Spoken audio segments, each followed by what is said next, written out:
Where do my brother and I stand？OK，有啲同學咧就會見到 outside the house，佢哋喺間屋出邊咯。My brother and I outside the house，啱唔啱㗎？OK，唔啱啦，我已經話俾你聽係唔啱啦。點解唔啱啊？好多人咧，好多同學咧錯，唔知自己點解錯，咁啊下次又再重複錯。請你由今日開始，你錯嘅嘢去睇下自己點解錯，得唔得？好，my brother and I outside the house，點解唔啱？一樣用我哋嘅拆解嘅方法，得唔得？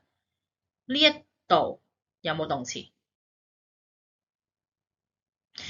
有啲同學可能會以為，喂 outside 咪動詞咯，唔係喎，outside 係唔係動詞喎？outside 係外面咁解啫喎。OK，咁然後啦，唔緊要啦，揾唔到動詞，我哋揾下主角啦。OK，揾到係咪？My brother and I 係個 S subject。My brother and I 間屋外邊咩意思咧先得㗎？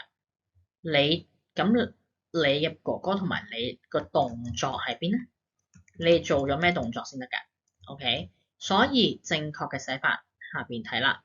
My brother and I stand outside the house，有一個 verb 㗎嘛，係咪？所以係你答親問題要有 S， 要有 V， 唔好漏咗個 verb。